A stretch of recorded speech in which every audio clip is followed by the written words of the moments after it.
The Jungle Book by Rudyard Kipling. Contents: Mowgli's Brothers Hunting Song of the Ch01 Pack Ka's Hunting Road Song of the Bandar Log Tiger. Tiger. Mowgli's Song. The White Seal. Lukanon Rikki-Tikki-Tavi Darzee's Chant. Tumai of the Elephants. Shiv and the Grasshopper. Her Majesty's Servants. Parade Song of the Camp Animals. Mowgli's brothers. Now ran the kite brings home the night that Mang the bat sets free. The herds are shut in byre and hut for loosed till dawn are we. This is the hour of pride and power, talon and tush and claw. Oh, hear the call, good hunting all that keep the jungle law. Night Song in the Jungle. It was 7 o'clock of a very warm evening in the Ch01 hills when Father Wolf woke up from his day's rest, scratched himself, yawned, and spread out his paws one after the other to get rid of the sleepy feeling in their tips. Mother Wolf lay with her big gray nose dropped across her 4 tumbling, squealing cubs, and the moon shone into the mouth of the cave where they all lived. "Ogre," said Father Wolf. "It is time to hunt again." He was going to spring downhill when a little shadow with a bushy tail crossed the threshold and whined, "Good luck go with you, O Chief of the Wolves. And good luck and strong white teeth go with noble children that they may never forget the hungry in this world." It was the jackal Tabaki, the dish-licker, and the wolves of India despise Tabaki because he runs about making mischief, and telling tales, and eating rags and pieces of leather from the village rubbish heaps. But they are afraid of him too, because Tabaki, more than anyone else in the jungle, is apt to go mad, and then he forgets that he was ever afraid of anyone, and runs through the forest biting everything in his way.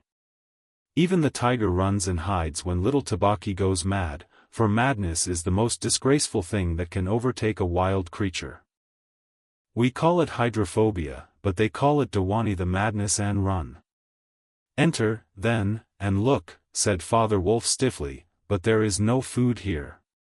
"For a wolf, no," said Tabaki, "but for so mean a person as myself a dry bone is a good feast. Who are we, the Gitterlog, the jackal people, to pick and choose?" He scuttled to the back of the cave, where he found the bone of a buck with some meat on it, and sat cracking the end merrily. "All thanks for this good meal," he said, licking his lips. "How beautiful are the noble children! How large are their eyes! And so young too! Indeed, indeed, I might have remembered that the children of kings are men from the beginning." Now, Tabaki knew as well as anyone else that there is nothing so unlucky as to compliment children to their faces. It pleased him to see Mother and Father Wolf look uncomfortable. Tabaki sat still, rejoicing in the mischief that he had made, and then he said spitefully, "Shere Khan, the big one, has shifted his hunting grounds. He will hunt among these hills for the next moon, so he has told me." Shere Khan was the tiger who lived near the Waingunga River, 20 miles away. "He has no right." Father Wolf began angrily, "By the law of the jungle he has no right to change his quarters without due warning. He will frighten every head of game within 10 miles, and I have to kill for 2 these days." His mother did not call him Lungri, the lame one, for nothing, said Mother Wolf quietly. "He has been lame in 1 foot from his birth. That is why he has only killed cattle. Now the villagers of the Waingunga are angry with him, and he has come here to make our villagers angry. They will scour the jungle for him when he is far away, and we and our children must run when the grass is set alight. Indeed, we are very grateful to Shere Khan." "Shall I tell him of your gratitude?" said Tabaki. "Out," snapped Father Wolf. "Out and hunt with thy master. Thou hast done harm enough for one night." "I go," said Tabaki quietly. "Ye can hear Shere Khan below in the thickets." I might have saved myself the message. Father Wolf listened, and below in the valley that ran down to a little river he heard the dry, angry, snarly, sing-song whine of a tiger who has caught nothing and does not care if all the jungle knows it. "The fool," said Father Wolf. "To begin a night's work with that noise. Does he think that our buck are like his fat Waingunga bullocks? HSH. "It is neither bullock nor buck he hunts tonight," said Mother Wolf. "It is man." The whine had changed to a sort of humming purr that seemed to come from every quarter of the compass. It was the noise that bewilders woodcutters and gypsies sleeping in the open, and makes them run sometimes into the very mouth of the tiger. "Man," said Father Wolf, showing all his white teeth. "Faugh! Are there not enough beetles and frogs in the tanks that he must eat man, and on our ground too? The law of the jungle, which never orders anything without a reason, forbids every beast to eat man except when he is killing to show his children how to kill, and then he must hunt outside the hunting grounds of his pack or tribe. The real reason for this is that man-killing means, sooner or later, the arrival of white men on elephants, with guns, and hundreds of brown men with gongs and rockets and torches. Then everybody in the jungle suffers. The reason the beasts give among themselves is that man is the weakest and most defenseless of all living things, and it is unsportsmanlike to touch him. They say too, and it is true, that man-eaters become mangy, and lose their teeth." The purr grew louder, and ended in the full-throated air of the tiger's charge. Then there was a howl, an untigerish howl from Shere Khan. "He has missed," said Mother Wolf. "What is it?" Father Wolf ran out a few paces and heard Shere Khan muttering and mumbling savagely as he tumbled about in the scrub. "The fool has had no more sense than to jump at a woodcutter's campfire, and has burned his feet," said Father Wolf with a grunt. "Tabaki is with him." "Something is coming uphill," said Mother Wolf, twitching one ear. "Get ready." The bushes rustled a little in the thicket, and Father Wolf dropped with his haunches under him, ready for his leap. Then, if you had been watching, you would have seen the most wonderful thing in the world. The wolf checked in mid-spring. He made his bound before he saw what it was he was jumping at, and then he tried to stop himself. The result was that he shot up straight into the air for 4 or 5 feet, landing almost where he left ground. "Man," he snapped. "A man's cub. Look!" Directly in front of him, holding on by a low branch, stood a naked brown baby who could just walk, as soft and as dimpled a little atom as ever came to a wolf's cave at night. He looked up into Father Wolf's face, and laughed. "Is that a man's cub?" said Mother Wolf. "I have never seen one. Bring it here." A wolf accustomed to moving his own cubs can, if necessary, mouth an egg without breaking it, and though Father Wolf's jaws closed right on the child's back, not a tooth even scratched the skin as he laid it down among the cubs. "How little! How naked, and how bold," said Mother Wolf softly. The baby was pushing his way between the cubs to get close to the warm hide. "Ahai! He is taking his meal with the others. And so this is a man's cub. Now, was there ever a wolf that could boast of a man's cub among her children? I have heard now and again of such a thing, but never in our pack or in my time," said Father Wolf. "He is altogether without hair, and I could kill him with a touch of my foot. But see, he looks up and is not afraid." The moonlight was blocked out of the mouth of the cave, for Shere Khan's great square head and shoulders were thrust into the entrance. Tabaki, behind him, was squeaking, my lord, it went in here." "Shere Khan does us great honor," said Father Wolf, but his eyes were very angry. "What does Shere Khan need?" "My quarry." "A man's cub went this way," said Shere Khan. "Its parents have run off. Give it to me." Shere Khan had jumped at a woodcutter's campfire, as Father Wolf had said, and was furious from the pain of his burned feet. But Father Wolf knew that the mouth of the cave was too narrow for a tiger to come in by.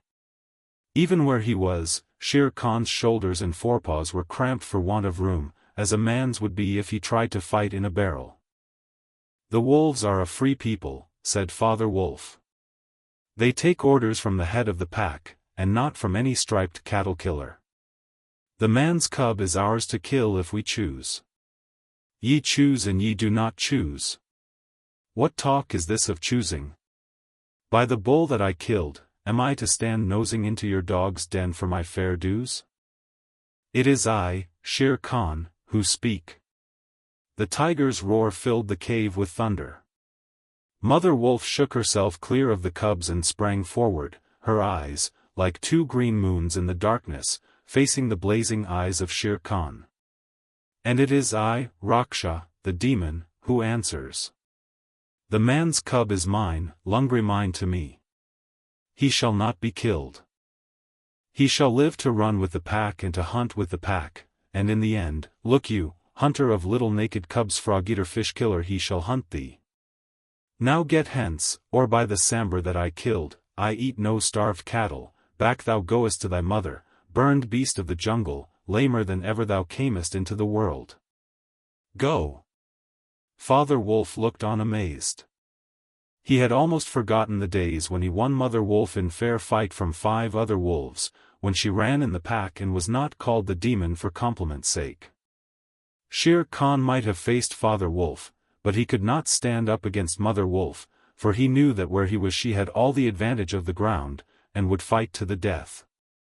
So he backed out of the cave mouth growling, and when he was clear he shouted, "Each dog barks in his own yard. We will see what the pack will say to this fostering of man-cubs.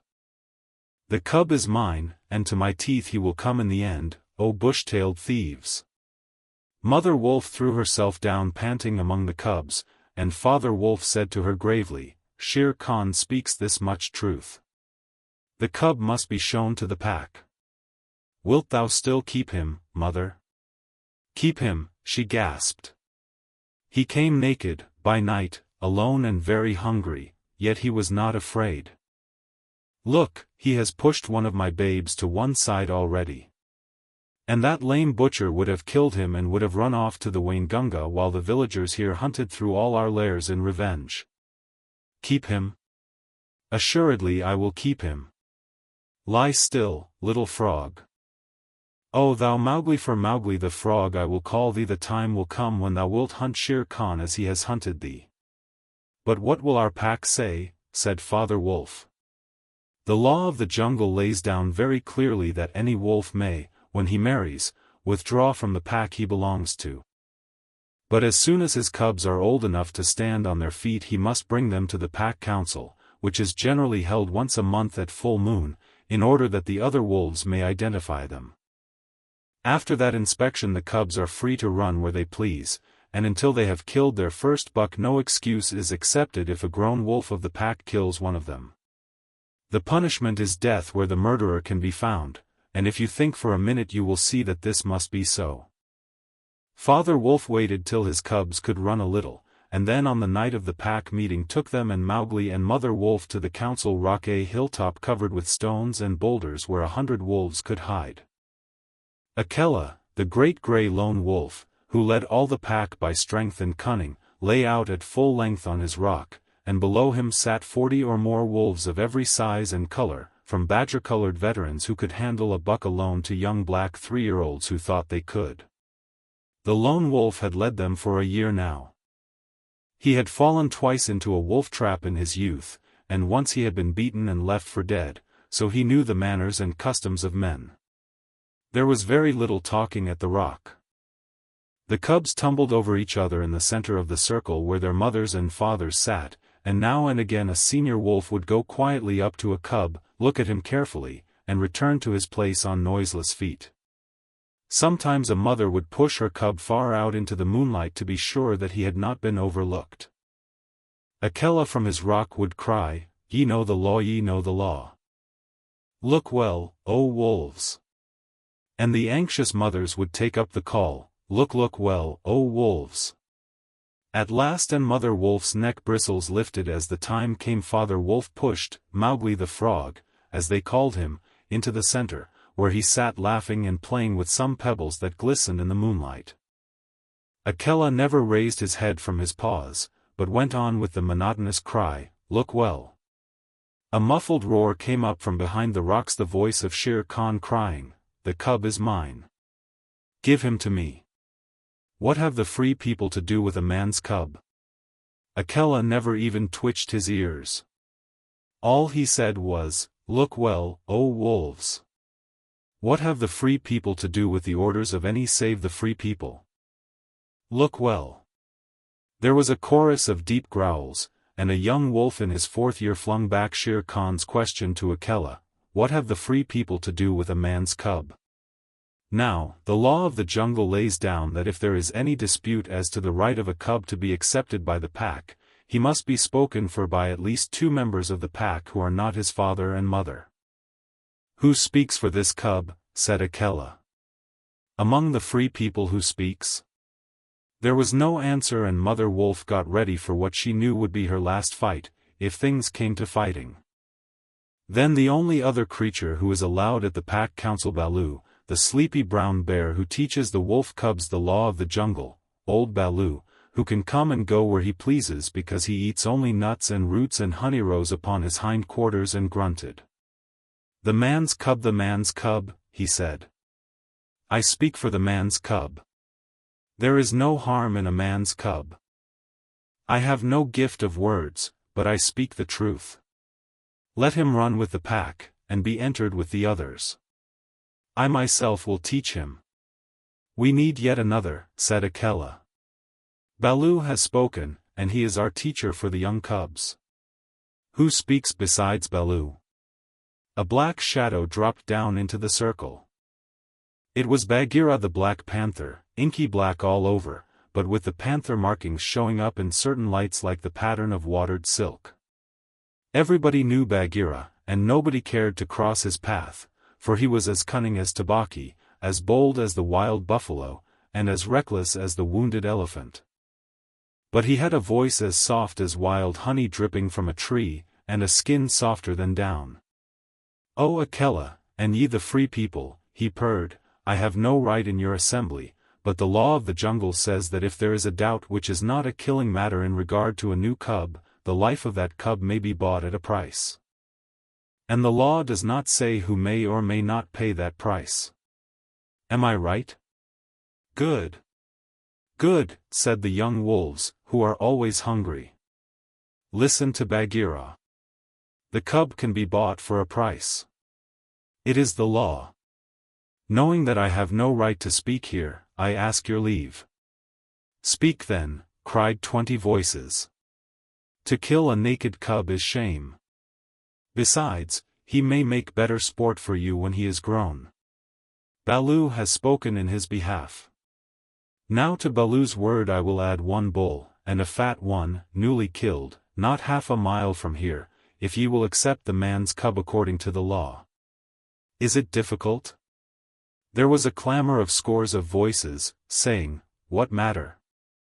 He will die in the winter rains. He will scorch in the sun. What harm can a naked frog do us? Let him run with the pack. Where is the bull, Bagheera? Let him be accepted." And then came Akela's deep bay, crying, look well, O wolves." Mowgli was still deeply interested in the pebbles, and he did not notice when the wolves came and looked at him one by one. At last they all went down the hill for the dead bull, and only Akela, Bagheera, Baloo, and Mowgli's own wolves were left. Shere Khan roared still in the night, for he was very angry that Mowgli had not been handed over to him. "Aye, roar well," said Bagheera, under his whiskers, "for the time will come when this naked thing will make thee roar to another tune, or I know nothing of man." "It was well done," said Akela. "Men and their cubs are very wise. He may be a help in time. Truly, a help in time of need, for none can hope to lead the pack forever," said Bagheera. Akela said nothing.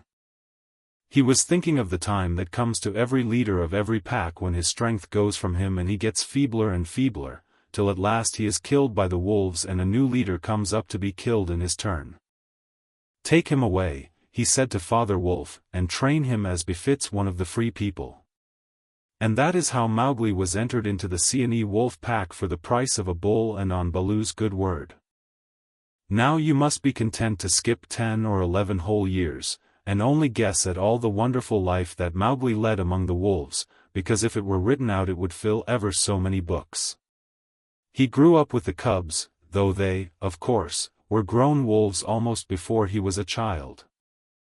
And Father Wolf taught him his business, and the meaning of things in the jungle, till every rustle in the grass, every breath of the warm night air, every note of the owls above his head, every scratch of a bat's claws as it roosted for a while in a tree, and every splash of every little fish jumping in a pool meant just as much to him as the work of his office means to a businessman. When he was not learning, he sat out in the sun and slept, and ate and went to sleep again. When he felt dirty or hot, he swam in the forest pools, and when he wanted honey, Baloo told him that honey and nuts were just as pleasant to eat as raw meat. He climbed up for it, and that Bagheera showed him how to do. Bagheera would lie out on a branch and call, "Come along, little brother," and at first Mowgli would cling like the sloth, but afterward he would fling himself through the branches almost as boldly as the grey ape. He took his place at the Council Rock, too, when the pack met, and there he discovered that if he stared hard at any wolf, the wolf would be forced to drop his eyes, and so he used to stare for fun. At other times he would pick the long thorns out of the pads of his friends, for wolves suffer terribly from thorns and burrs in their coats. He would go down the hillside into the cultivated lands by night, and look very curiously at the villagers in their huts, but he had a mistrust of men because Bagheera showed him a square box with a drop gate so cunningly hidden in the jungle that he nearly walked into it, and told him that it was a trap. He loved better than anything else to go with Bagheera into the dark warm heart of the forest, to sleep all through the drowsy day, and at night see how Bagheera did his killing. Bagheera killed right and left as he felt hungry, and so did Mowgli with one exception. As soon as he was old enough to understand things, Bagheera told him that he must never touch cattle because he had been bought into the pack at the price of a bull's life. "All the jungle is thine," said Bagheera, "and thou canst kill everything that thou art strong enough to kill, but for the sake of the bull that bought thee thou must never kill or eat any cattle young or old. That is the law of the jungle." Mowgli obeyed faithfully. And he grew and grew strong as a boy must grow who does not know that he is learning any lessons, and who has nothing in the world to think of except things to eat. Mother Wolf told him once or twice that Shere Khan was not a creature to be trusted, and that some day he must kill Shere Khan. But though a young wolf would have remembered that advice every hour, Mowgli forgot it because he was only a boy, though he would have called himself a wolf if he had been able to speak in any human tongue. Shere Khan was always crossing his path in the jungle, for as Akela grew older and feebler, the lame tiger had come to be great friends with the younger wolves of the pack, who followed him for scraps, a thing Akela would never have allowed if he had dared to push his authority to the proper bounds. Then Shere Khan would flatter them and wonder that such fine young hunters were content to be led by a dying wolf and a man's cub. "They tell me," Shere Khan would say, "that at council ye dare not look him between the eyes." And the young wolves would growl and bristle. Bagheera, who had eyes and ears everywhere, knew something of this, and once or twice he told Mowgli in so many words that Shere Khan would kill him some day. Mowgli would laugh and answer, "I have the pack and I have thee, and Baloo, though he is so lazy, might strike a blow or two for my sake. Why should I be afraid?" It was one very warm day that a new notion came to Bagheera, born of something that he had heard. Perhaps Ikki the porcupine had told him, but he said to Mowgli when they were deep in the jungle, as the boy lay with his head on Bagheera's beautiful black skin, "Little brother, how often have I told thee that Shere Khan is thy enemy?"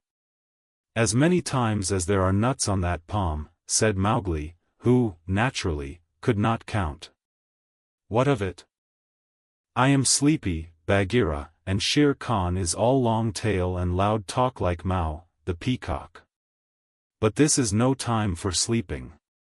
Baloo knows it, I know it, the pack know it, and even the foolish deer know. Tabaki has told thee too." "Ho! Ho!" said Mowgli. "Tabaki came to me not long ago with some rude talk that I was a naked man's cub and not fit to dig pignuts.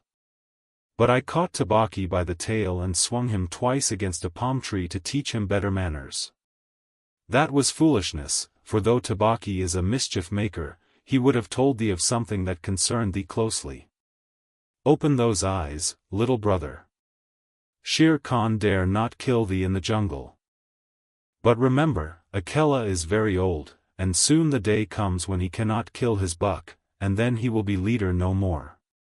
Many of the wolves that looked thee over when thou wast brought to the council first are old too, and the young wolves believe, as Shere Khan has taught them, that a man-cub has no place with the pack. In a little time thou wilt be a man. And what is a man that he should not run with his brothers, said Mowgli. I was born in the jungle. I have obeyed the law of the jungle, and there is no wolf of ours from whose paws I have not pulled a thorn. Surely they are my brothers. Bagheera stretched himself at full length and half shut his eyes. Little brother, said he, feel under my jaw. Mowgli put up his strong brown hand, and just under Bagheera's silky chin, where the giant rolling muscles were all hid by the glossy hair, he came upon a little bald spot. There is no one in the jungle that knows that I, Bagheera, carry that mark, the mark of the collar, and yet, little brother, I was born among men, and it was among men that my mother died in the cages of the king's palace at Udaipur. It was because of this that I paid the price for thee at the council when thou wast a little naked cub. Yes, I too was born among men. I had never seen the jungle. They fed me behind bars from an iron pan till one night I felt that I was Bagheera the panther and no man's plaything, and I broke the silly lock with one blow of my paw and came away. And because I had learned the ways of men, I became more terrible in the jungle than Shere Khan. Is it not so? Yes, said Mowgli, all the jungle fear Bagheera, all except Mowgli. Oh, thou art a man's cub, said the Black Panther very tenderly. And even as I return to my jungle, so thou must go back to men at last, to the men who are thy brothers, if thou art not killed in the council. But why should any wish to kill me, said Mowgli. Look at me, said Bagheera. And Mowgli looked at him steadily between the eyes. The big panther turned his head away in half a minute. That is why, he said, shifting his paw on the leaves. Not even I can look thee between the eyes, and I was born among men, and I love thee, little brother. The others they hate thee because their eyes cannot meet thine, because thou art wise, because thou hast pulled out thorns from their feet, because thou art a man. I did not know these things, said Mowgli sullenly, and he frowned under his heavy black eyebrows. What is the law of the jungle? Strike first and then give tongue. By thy very carelessness they know that thou art a man. But be wise. It is in my heart that when Akela misses his next kill and at each hunt it costs him more to pin the buck, the pack will turn against him and against thee. They will hold a jungle council at the rock, and then I have it, said Bagheera, leaping up. Go thou down quickly to the men's huts in the valley, and take some of the red flower which they grow there, so that when the time comes thou mayest have even a stronger friend than I or Baloo or those of the pack that love thee. Get the red flower. By red flower Bagheera meant fire. Only no creature in the jungle will call fire by its proper name. Every beast lives in deadly fear of it, and invents 100 ways of describing it.